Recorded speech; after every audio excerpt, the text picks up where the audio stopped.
जी नाज़रीन, डॉक्टर ताहा नज़ीर आपसे मुखातिब है, आपको अपने प्लेटफ़ॉर्म पे खुशामदीद कहता है। नाज़रीन, ये तो हम समझते हैं कि पाकिस्तान 14 अगस्त 1947 में आज़ाद हुआ और ये भी हम समझते हैं कि पाकिस्तान हकीकतन आज़ाद नहीं है। इसके पीछे मिलिट्री एस्टेब्लिशमेंट है, इसके बाद सिविल एस्टेब्लिशमेंट है, सिविल ब्यूरोक्रेसी और मिलिट्री एस्टेब्लिशमेंट मिल के लोगों को आगे लाते हैं, हुकूमतें बनाते हैं, हुकूमतें बिगाड़ते हैं। फिर हमारे लीडर्स को बनाते भी हैं, आगे भी लाते हैं, उनके पीछे भी धकेल देते हैं। मैं इसके अगर एग्ज़ाम्पल देना चाहूँ तो हमारे सामने ज़ुल्फ़िकार अली भुट्टो की मिसाल है, हमारे सामने नवाज़ शरीफ की मिसाल है, जो पिंडी से लाहौर तक मुझे क्यों निकाला कहते हुए चले गए। हमारे सामने और भी कई सारे ऐसे मसाले हम पेश कर सकते हैं। अभी रिसेंटली जो रजीम चेंज हुआ, इसकी मैं मिसाल दे के बात को आगे बढ़ाने की कोशिश करूँगा। इमरान खान साहब कहते हैं कि मेरे सामने 3 ऑप्शन पेश किए गए। वो 3 ऑप्शन किसने पेश किए?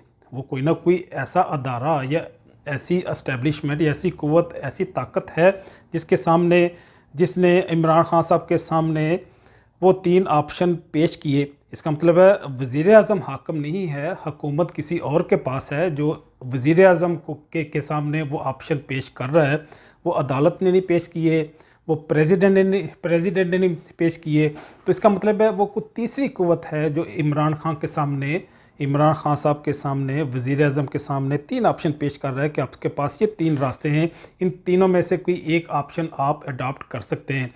फिर हम इसी बात को आगे बढ़ाते हैं कि पाकिस्तान में एक साइफ़र आता है, एक पैगाम आता है। डोनाल्ड लूक, जो बाइडन हुकूमत के सेक्रेटरी ऑफ स्टेट, एक पैगाम भेजते हैं। वो पैगाम किसको भेजते हैं? इमरान खान साहब कहते हैं मेरे पास वो मरासला नहीं आया, और जो प्रेसिडेंट है वो भी कहते हैं मेरे पास वो साइफ़र नहीं आया। तो साइफ़र किसके पास आया? इसका मतलब है जो साइफ़र भेजने वाला है वो भी समझता है कि पाकिस्तान के अंदर असल ताकत किसके पास है।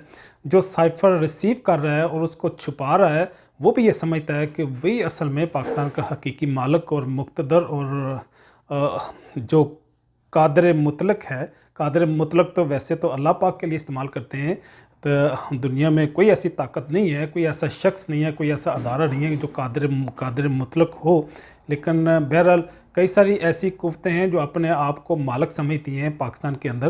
तो जो करने वाली बात यह है कि भेजने वाला भी और लेने वाला भी समझते हैं कि पाकिस्तान के अंदर जो हाकमियत है, जो हुकूमत है, जो इक़्तिदार है, वो प्राइम मिनिस्टर के पास भी नहीं है, वो प्रेसिडेंट के पास नहीं है। वो कोई तीसरी ताकत और तीसरी क़ुव्वत है जो पाकिस्तान को रेगुलेट करती है। तो इसका मतलब है ये तो डिसाइड हो गया, ये हम समझते हैं कि पाकिस्तान के अंदर मिलिट्री और सिविल एस्टेब्लिशमेंट मौजूद है जो पाकिस्तान की हुकूमतों को बनाते भी हैं और गिराते भी हैं।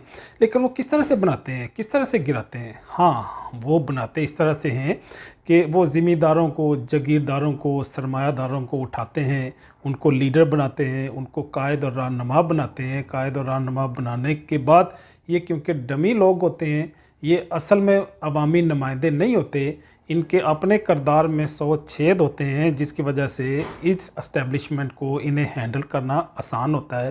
वो चाहे इनके वीडियो रिकॉर्ड की वजह से हो या किसी और ऐसी इंफॉर्मेशन की बुनियाद पे हो जिसकी बुनियाद पे वो इन सरमायादारों को, जागीरदारों को वो ब्लैकमेल आसानी से कर लेते हैं। हाँ, इसमें कई सारे ऐसे लैंड माफिया भी मुलव्वस हो सकते हैं, इसमें ड्रग माफिया भी हैं और कई सारे ऐसे अफीसरान भी मुलव्वस हो सकते हैं कि जो इन मुक़्तदर पावर्स के इन्फ्लुएंस में होती हैं और ये हकीकी मुक़्तदर ताकतें या अदारे उनको रेगुलेट और कंट्रोल करती हैं।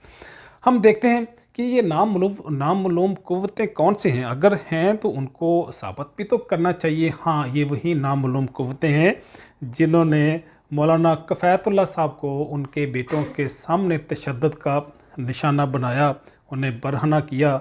ये वही नामालूम क़ुव्वतें हैं कि जो शहबाज गिल को उठा के ले जाती हैं। इस्लामाबाद पुलिस कहती है हमें नहीं पता, और दूसरे जो अदारे हैं वो कहते हैं हमें नहीं पता। तो फिर कौन उनको तशद्दुद का निशाना बनता है? कौन उनको रात के अंधेरों में उठा के ले जाता है? कौन उनकी आंखों में पट्टी बांध के उन्हें उल्टा लटकाता है? यही असल में पाकिस्तान की असल मुक़्तदर ताकतें हैं।